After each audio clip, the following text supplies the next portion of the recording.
Shalom Bapak Ibu Saudara sekalian yang kekasih di dalam Yeshua HaMashiach.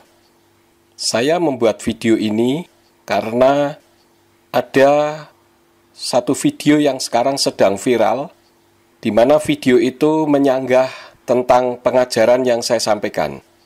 Memang tidak menyebut nama saya, tetapi mengatakan ada seorang dokter dari Ambarawa. Sebut saja namanya Sang Guru dari Malang. Beliau mengungkapkan beberapa hal tentang apa yang saya sampaikan yang dianggap salah. Sang Guru mengatakan bahwa tidak ada di dalam kitab Perjanjian Lama nama YHWH kalau dibaca berbunyi Yahweh. Benar, saya katakan benar. Karena dibacanya Yehwah. Kenapa? Itu yang harus kita tahu. Orang Yahudi tidak berani menyebut Yahweh, diberi tanda masoret menjadi Yehwah, karena mereka lebih taat kepada Talmud. Mereka begitu menghormatinya nama Yah, sehingga yang seharusnya Yod, He, Waw, He berbunyi Yahweh, mereka beri tanda masoret supaya berbunyi Yehwah. Dan itu karena sangat menghormati nama Yahweh. Contohnya, kalau mereka menulis angka di dalam bahasa Ibrani, mereka tidak mengenal angka, tetapi huruf bisa dijadikan angka. Kalau mereka menulis 15, itu seharusnya ditulisnya Yod dan He. Yod itu 10, He itu 5. Tetapi khusus 15 mereka ganti menjadi Tet dan Waw, yaitu 9 dan 6. Kenapa? Karena kalau Yod dan He dibaca, itu bunyinya Yah. Kalau YHWH itu tidak bisa dibunyikan, saya pikir Tuhan itu satu pribadi yang sangat bodoh. Karena menyuruh Mose atau Musa untuk menulis bahkan sampai ribuan kali nama Yahweh ada di dalam kitab suci. Tetapi huruf tersebut tidak bisa dibunyikan. Padahal semua yang ditulis itu untuk dibaca dan dibunyikan. Memang huruf Ibrani semua huruf mati. Seperti HLLWYH. Itu tidak berbunyi bagi kita orang Indonesia. Tetapi bagi orang Ibrani akan berbunyi haleluya. Nah, termasuk Adonai, Alef, Dalet, Nun, Yod. Itu juga huruf mati semua. Tetapi bisa dibunyikan. Karena memang huruf Ibrani adalah huruf mati semua. Beda dengan kata yang ada dalam kehidupan orang Hawaii. Semua huruf hidup kalau orang Hawaii. Nah, sekarang bagaimana cara membunyikan Yod, He, Waw, He?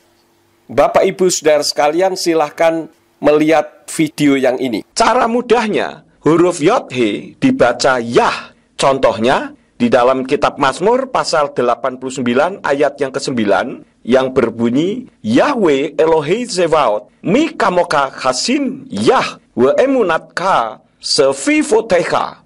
Perhatikanlah huruf Yod dan He. Di situ terbaca Yah. Dan dalam kitab Yesayahu pasal yang ke-38 ayat yang ke-11 yang berbunyi Amarti lo Yah Yah be'eret hakayim lo abid Adam ot im yosfei kadel.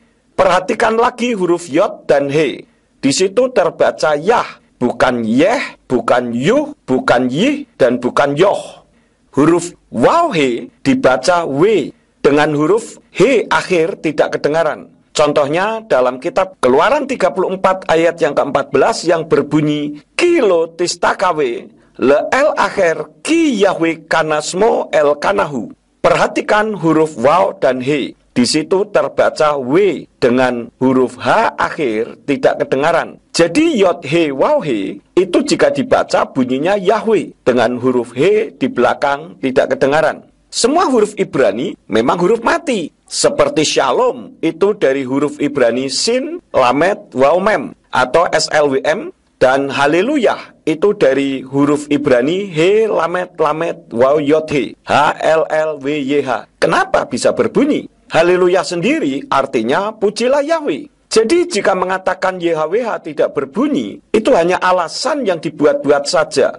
Masa sudah tahu huruf tidak bisa berbunyi, kok Tuhan menyuruh Mose serta para penulis kitab untuk menulisnya? Bukankah semua yang ditulis itu untuk dibunyikan, bukan untuk dipelototin doang? Yang kedua, sang guru mengatakan bahwa orang Yahudi itu mengganti nama Yahweh. Artinya, kalau melihat ada huruf Yod He Waw He, mereka membacanya Adonai. Saya tambahkan bukan hanya Adonai, tetapi juga Hashem. Tetapi perlu diingat, tidak ada Tuhan yang bernama Adonai, dan tidak ada Tuhan yang bernama Hashem. Adonai itu dari kata Adon Ani, yaitu Tuanku. Sedangkan Hashem itu dari Ha dan Sem. Ha itu artinya itu, Sem itu nama. Jadi Hashem itu artinya nama itu. Kenapa orang Yahudi setiap kali menemukan huruf Yod He Waw He, mereka ganti menjadi Adonai? Ini bukan karena budaya. Sang guru dari Malang mengatakan itu budaya. Bukan budaya bagaimana nama bisa dibudayakan. Itu karena Talmud yang tertulis di dalam kitab Berachot Sotah 38b, Misnah Sotah pasal 7 ayat yang ke-6, dan Misnah Tamid pasal 7 ayat yang kedua. Dan perlu Bapak Ibu Saudara sekalian ketahui bahwa Talmud itu bukan firman. Talmud itu bukan Torah, tetapi Torat. Nah, sekarang pertanyaannya, apa sih yang disebut Talmud? Talmud adalah catatan diskusi para rabi Yudaisme tentang etika, kebiasaan, dan sejarah yang mempunyai dua komponen, yaitu Misnah dan Gemara. Sedangkan Misnah adalah kumpulan lesan hukum Yudaisme yang ditulis.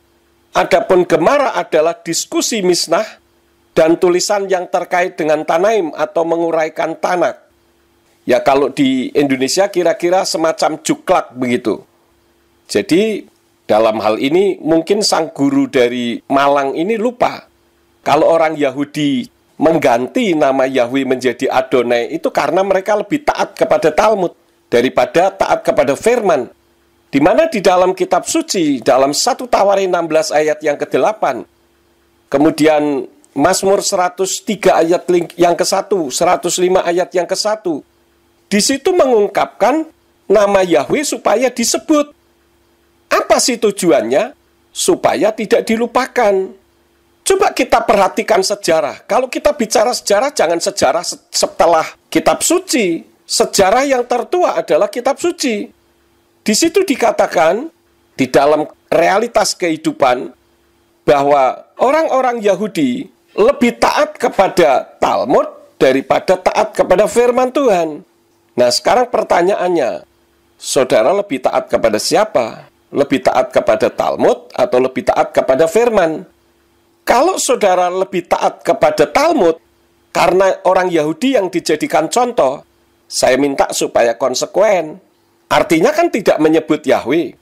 Jangan mengatakan haleluya, karena haleluya itu dari kata halal, leyah itu derivat dari halelu dan yah. Halelu itu pujilah, yah itu Yahweh. Jadi kalau saudara mengatakan haleluya, itu pujilah Yahweh. Sekarang ganti saja menjadi halelulah, pujilah Allah. Itu baru konsekuen. Dan orang Yahudi yang mengganti nama Yahweh menjadi Adonai atau Hashem, itu menolak Yeshua HaMashiach yang selama ini Anda kenal dengan Yesus Kristus sebagai Tuhan dan Juru Selamat.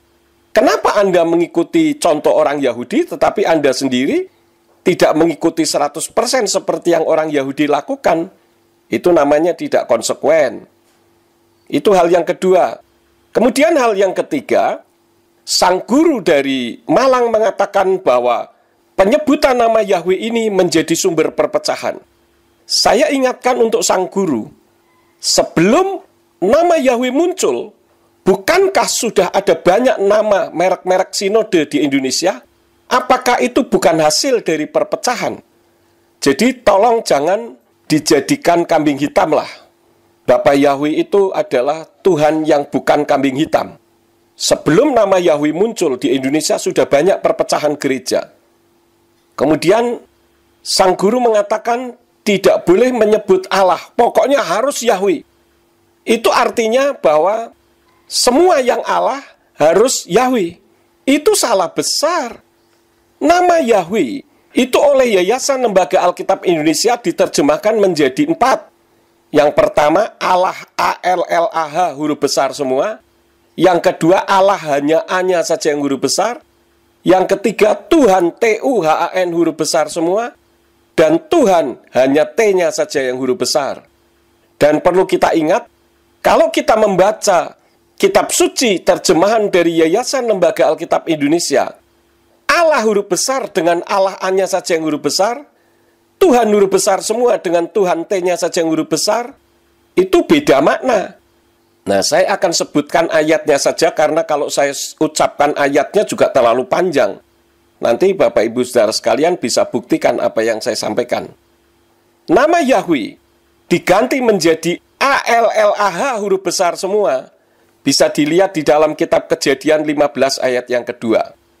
Kemudian di dalam Brit Kadasa, nama Yahweh diganti menjadi Allah hanya A-nya saja yang huruf besar. Itu di dalam kitab Matius atau Matius pasal 4 ayat yang keempat. Kemudian nama Yahweh diganti menjadi T-U-H-A-N, huruf besar semua. Itu ada di dalam kitab Yesayahu atau Yesaya pasal 42 ayat yang ke-8. Dan nama Yahweh diganti menjadi Tuhan hanya T-nya saja yang huruf besar di dalam kitab Roma pasal 10 ayat yang ke-13. Jadi di sini kita telah mengetahui bahwa kalau dikatakan pokoknya tidak boleh menyebut Allah, harus Yahweh semua, itu tidak benar. Itu tafsiran yang membabi buta. Saya tidak menafsirkan kitab suci, tetapi melihat dari kitab berbahasa Ibraninya yang namanya Yod-He-Waw-He, terserah mau dibaca apa, tetapi saya sudah sampaikan tadi bahwa Yod-He-Waw-He itu kalau dibaca bunyinya Yahweh, di mana huruf H di bagian belakang tidak kedengaran. Itu diterjemahkan menjadi 4. Ini kan nggak masuk akal. Kemudian sang guru mengatakan hal yang keempat, menyebut Yahweh dengan namanya saja itu tidak sopan. Ya, kalau kita lihat dengan perspektif orang Jawa, memang benar tidak sopan. Tetapi tidak demikian halnya dengan Tuhan yang justru ingin namanya disebut. Tujuannya apa? Supaya tidak dilupakan. Coba saudara bisa melihat di dalam kitab suci, berapa kali nama Yahweh berusaha untuk dilupakan. Kalau menyebut nama saja dianggap tidak sopan, berarti Daud juga tidak sopan. Karena di dalam kitab Mazmur saja ada ratusan ayat yang sejenis, di mana pemazmur menulis kitabnya tidak menggunakan embel-embel sebutan, tetapi langsung nama. Contohnya di dalam Mazmur pasal yang ke-3 ayat yang ke-3, di dalam Tenak pasal yang ke-4, di sana dikatakan, wa atta Yahweh magen ba'adi kafodi umerim rosi. Namun engkau Yahweh perisai di sekelilingku, kemuliaanku dan yang mengangkat kepalaku. Nah, itu tadi tidak menyebut dengan sebutannya, langsung nama saja. Berarti Daud tidak sopan dong. Lalu bagaimana dengan orang yang berbahasa Inggris? Ketika ada di dalam rumah, ayahnya masuk dari luar kemudian ditanya, where have you been? Dari mana kamu? Apakah ini juga tidak sopan? Yang jadi masalahnya bukan sopan atau tidak, tetapi yang punya nama itu butuh dipanggil namanya, agar tidak dilupakan orang. Jadi jangan mengada-ada, memberikan tafsir sendiri, berarti orang yang berbahasa Inggris tidak sopan semua karena memanggil ayahnya dengan you. Kalau di Indonesia dipanggil dengan kamu saja. Kemudian sang guru dari Malang mengatakan, Yesus tidak pernah menyebut Yahweh, Yahweh, Yahweh, Yahweh. Ya benar kalau yang dibaca di dalam kitab suci Perjanjian Baru berbahasa Yunani. Coba dibaca di dalam kitab Brit Kadasa. Di dalam kitab Matius atau Matius 22 ayat yang ke-37 dikatakan, ini Yesua yang mengatakan atau Yesus. Wa yomer Yesua elai wa ahafta et Yahweh Elohika, bekal lefafka ufkal nafseka ufkal madaika. Firman Yesua kepadanya, kasihilah Yahweh Elohimmu dengan segenap hatimu, dengan segenap jiwamu, dan dengan segenap akal budimu. Nah, perlu diketahui bahwa kitab Brit Kadasa ini adalah kitab suci Perjanjian Baru yang dipakai oleh orang-orang Yahudi yang sudah menerima Yeshua HaMashiach sebagai Tuhan dan Juru Selamat. Apakah orang-orang Yahudi itu bodoh semuanya? Lebih pintar sang guru dari Malang? Sehingga orang Yahudi menggunakan kitab suci yang salah? Kemudian hal yang keenam, sang guru dari Malang mengatakan, YHWH di Kanaan itu nama dewa, suaminya Dewi Asyerata, dan sebagainya, dan sebagainya. Saya katakan boleh-boleh saja. Misalkan saya memberikan perumpamaan, saya punya gitar, kemudian saya berkata kepada Bapak, Ibu, Saudara sekalian, saudara-saudara, mulai hari ini, gitar ini saya beri nama Yahweh. Saya sembah-sembah karena gitar ini bagi saya adalah Tuhan pencipta langit dan bumi. Saya mau tanya kepada saudara, boleh nggak saya mengatakan begitu? Tentu boleh-boleh saja, itu hak saya untuk mengatakan begitu. Memang kalau di dalam kitab suci tentu tidak boleh. Nah, di dalam kitab Zekaryahu atau Zakaria pasal yang ke-14 ayat yang ke-9, di sana dikatakan, Wahaya Yahweh lemelek alkal haaretz bayom hahu yihye Yahweh echad usmo echad. Yang artinya, pada hari itu, Yahweh akan menjadi raja, dan atas seluruh bumi, Yahweh lah satu-satunya, dan namanya pun satu. Artinya apa? Artinya, Yahweh yang mencipta langit dan bumi beserta dengan segala isinya, yang turun ke dalam dunia dalam wujud manusia, yaitu Yeshua HaMasyiah, itu satu. Tidak ada yang lain. Jika ada yang lain, itu beda pribadi. Jadi yang beda pribadi, itu tidak pernah berkata, aku Yahweh, itu namaku. Tetapi, nama Yahweh yang disembah-sembah sebagai dewa tadi, itu diberi nama oleh manusia. Sedangkan Yahweh yang mencipta langit dan bumi, nama itu tidak diberi oleh manusia, atau Mose misalkan, tetapi diberi oleh dirinya sendiri. Coba kita membaca di dalam kitab Yirmiyahu atau Yeremia pasal yang ke-32 ayat yang ke-20. Di sana dikatakan, sebab engkau yang menaruh tanda-tanda dan keajaiban-keajaiban di tanah Mitsraim atau Mesir sampai pada hari ini, dan di Israel atau Israel, serta di antara manusia, dan engkau telah membuat nama bagimu seperti pada hari ini. Perhatikan kalimat engkau telah membuat nama bagimu. Jadi yang membuat nama Yahweh itu siapa? Bukan orang lain yang akhirnya jadi berhala, tetapi dirinya sendiri yang memberi nama. Sehingga manusia harus tahu bahwa satu-satunya nama yang mencipta langit dan bumi adalah Yahweh. Walaupun ada nama Yahweh yang lain, ya silakan saja, nggak masalah itu. Tetapi Yahweh yang mencipta langit dan bumi itu hanya satu, yaitu Tuhan yang disembah oleh Bapak Abraham, Yitzhak, dan Yakub, serta para nabi. Kemudian hal yang ketujuh, sang guru dari Malang mengatakan, di dalam Kisah Rasul pasal 2 ayat yang ke-17, ketika Ruach HaKodes atau Roh Kudus turun di antara mereka, di sana ada banyak orang dari negara lain. Salah satu di antaranya adalah ada orang Arab. Nah, memangnya kenapa kalau ada orang Arab? Sang guru dari Malang mengatakan, itu tentu yang dipanggil adalah Allah. Saya katakan tidak.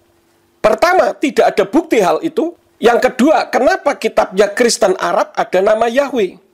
Dan perlu kita ketahui bersama, bahwa kitab Nasrani Arab itu adalah kitab terjemahan. Lalu bagaimana kalau nama Yahweh di sana diganti, diterjemahkan menjadi Lucifer? Apakah kita juga akan mengikuti? Padahal di dalam kekristenan seharusnya tidak ada kata Allah. Karena kata Allah ini ada diakibatkan oleh Abdullah bin Abdul Qadir Munsi yang menerjemahkannya. Siapakah Abdullah bin Abdul Qadir Munsi?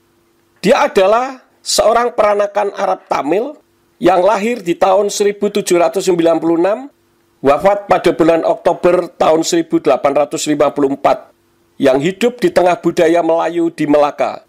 Saat itu diminta membantu menerjemahkan kitab sucinya umat Nasrani, karena beliau bekerja pada para misionaris dan pebisnis Britania dan Amerika, di samping sebagai guru bahasa atau munsi kepada tentara keturunan India di Garnison Melaka, yang juga pernah bekerja untuk Thomas Stamford Raffles sebagai juru tulis, menerjemahkan Injil serta teks agama Kristen untuk London Missionary Society di Melaka, dan menjadi pencetak untuk American Board of Mission di Singapura. Memasukkan nama Allah ke dalam kitab sucinya umat Nasrani. Jadi dengan tidak menyebut Allah, berarti kita memulihkan penerjemahan kitab yang sudah terdistorsi oleh Abdullah bin Abdul Qadir Munsi tersebut. Saya akan minta teman saya untuk membacakan kitab berbahasa Arab dalam kitab Keluaran pasal 3 ayat yang ke-15 dan kitab Yeremiyahu atau Yeremia pasal 33 ayat yang kedua sebagai bukti bahwa orang Arab menyebut nama Yahweh dengan Yahweh, bukan Allah, seperti sangkaan Pak Guru dari Malang tersebut. Coba kita dengarkan dengan baik. Keluaran 3 ayat 15 atau Siprul Khurujis Salis Al-ayatus Khamisya Asyar. Bunyinya, wa qala Allahu aidan li Musa hakaza taqulu li bani Israil Yahwa ilahu abaikum ilahu Ibrahim wa ilahu Ishaq wa ilahu Ya'qub arsalani ilaikum haza ismi ilal abadi wa hadza zikri ila daurin fadaur. Yeremia pasal 33 ayat 2 atau Sifru Irmia Salis wa Salasin al-ayatus saniyah. Bunyinya, hakaza qala ar-rabbu sani'uha ar-rabbu musawwiruha liyusabbitaha yahwahu ismuhu. Lebih lanjut, kita akan dengar statement dari Christian Prince, seorang Kristen Arab yang ahli Al-Quran dan hadis. Beliau mengatakan bahwa Allah itu tidak ada kaitannya dengan kekristenan. Dan Allah itu tidak ada kaitannya dengan nama Yahweh. Ini sama-sama nama. Sedangkan Allah itu tidak sama dengan Al-Ilah. Coba dengarkan rekan saya yang berikut ini. Allah itu bukan sebutan atau dari Al-Ilah. Kenapa? Karena satu, Allah itu nama Tuhannya umat Islam. Contoh, ketika orang Islam di Arab sembahyang, mereka mengucapkan Allahu Akbar. Begitu juga dengan orang Islam yang ada di Amerika, mereka tetap mengucapkan Allahu Akbar, bukan God Akbar. Kedua, Allah itu bukan dari Al-Ilah dengan menghilangkan alif seperti yang dijelaskan para dosen Islamologi. Sehingga tinggallah. Kalau begitu, maka artinya akan berubah. Bukan Tuhan atau dewa lagi, tetapi li syakhsin atau baginya laki-laki. Ketiga, ilah itu sudah satu paket kosakata yang tidak bisa dipenggal karena dia kata benda bukan kata kerja. Keempat, ilah bisa dimasukkan alif lam karena ilah adalah gelar atau sebutan. Sedangkan Allah tidak bisa karena dia adalah nama pribadi. Contoh, ustazun atau guru laki-laki bisa dimasukkan dengan alif lam sehingga menjadi al-ustazu. Tetapi Fatimah tidak bisa ditulis menjadi al-Fatimah karena Fatimah itu adalah nama pribadi. 5. Ilah atau al-ilah ada musannanya, yaitu ilahani, artinya dua Tuhan atau dua dewa. Sedangkan Allah tidak ada musannanya atau tasnianya. Kalau ada, artinya bukan Allah lagi, tetapi menjadi Allahani. Ini menggantikan nama sesembahannya umat Islam. Contoh, Fatimah, kalau dimusanakan menjadi Fatimah Tani, maka nama Fatimah itu akan berubah, bukan Fatimah lagi, tetapi adalah Tante Fatimah Tani. 6. Ilah atau al-ilah bisa diterjemahkan menjadi dewa atau sesuatu yang disembah. Sedangkan Allah tidak bisa diterjemahkan ke dalam bahasa apapun karena dia adalah nama pribadi. Anda bisa melihat dalam Kamus Indonesia, Arab, Inggris karangan Abdul bin Nuh dan Umar Bakri halaman 76. Ketujuh, Allah bukan dari Hamzah lam ha. Karena kalau diuraikan secara ilmu sorof tidak pernah ditemukan. baik fi'il madinya, mudhari'nya maupun masdarnya. Yang ada hamzah lam ha atau allaha. Tetapi kalau diuraikan secara wazan dalam ilmu shorof juga tidak bisa menjadi Allah. Contoh, allaha dengan wazan af'ala yuf'ilu if'alan. Jadi kalau kita uraikan secara nahwu shorof, allaha itu menjadi allaha yulihu illahan. Dan itu bukan Allah, tapi itu adalah sebutan. Kenapa? Karena Allah adalah nama pribadi yang tidak bisa dikutak-katikkan. Jadi saudara-saudara yang tidak mengerti bahasa Arab, jangan cepat percaya kepada para pendeta yang mengaku dirinya mengajar Islamologi, tetapi hanya mempertahankan kata Allah dalam kekristenan. Sekarang kita dengar statement daripada Christian Prince, seorang ahli Al-Quran dan ahli hadis. Apa yang beliau katakan tentang Allah di dalam kekristenan? But here we have more important question about what is the name of Isa. Here you see the Muslim they translate as Jesus.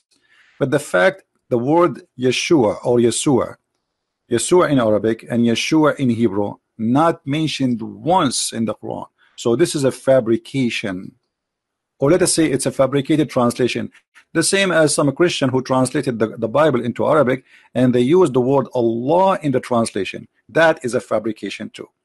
So translation can be full of fabrication, the same as some who translated the Bible and used the word Allah, but in fact this is not Christianity, and Allah has nothing to do with Christianity. And after 1400 years of occupation, the Arabic Christians forced to use the word Allah, and now it became part of their, let us say, the daily life talking. If you go to all Islamic countries where Christians are a minority, you will see all of them, they use the word Allah. Why? Because simply they are under the control of Muslims. However, when the Muslims they notice that using the word Allah is not for their benefit, they will forbid you from using it, as what happened in Malaysia. In Malaysia, they made the court order that no Christian should use the word Allah in a church, because that is the name of the God of the Muslims. And I agree with the court actually. They should not use it, and any Christian who used the word Allah, he should refrain from using it, for this is a pagan word and have nothing to do with us. So I agree 100% with the court of Malaysia, which is saying Allah is a name of the God of Islam and have nothing to do with the Christians. Why the Muslims in that country, they were upset from Christian using that word? Because they noticed a lot of Muslims converting out of Islam. So they said to themselves, maybe the missionaries, because they are using the word Allah when they speak to the Muslims, make the Muslims easy transaction from the cult of Islam to Christianity. And as I say, it's wrong to use the word Allah, for this is a pagan name, and it's not the word mean God, it's a name of a God which is a pagan God, exists before Islam. Untuk selanjutnya, sang guru dari Malang mengatakan, kalau mau pakai Yahweh ya silahkan saja, asal jangan menyalah-nyalahkan yang menyebut Allah. Allahisme ini kok selalu membolak-balikkan fakta loh. Yang menyalah-nyalahkan itu siapa? Justru Allahisme lah yang menyalahkannya. Buktinya, ketika saya tidak menyebut Allah kemudian saya mengganti dengan nama Yahweh atau Adonai, kenapa saya dipecat? Kalau memang tidak disalahkan, nggak perlu dipecat dong, karena nggak dianggap salah. Jadi jangan dibolak-balik. Kalau bilang menyalahkan, firmanlah yang menyalahkan, karena kitab suci melarang untuk kita menyebut nama sesembahan lain. Inilah yang saya sampaikan, kiranya hal ini menjadi pembelajaran, mengingat video dari sang guru dari Malang ini sangat viral di mana-mana tempat. Jadi supaya bisa menjadi penyeimbang. Saya tidak memaksa, sekali lagi saya tidak pernah memaksa. Semua kembali kepada saudara sekalian yang sudah mendengarkan video ini. Masalah Anda menerima atau tidak itu hak saudara sebagai pendengar. Demikianlah kiranya menjadi berkat dan memberkati kita semua. Shalom.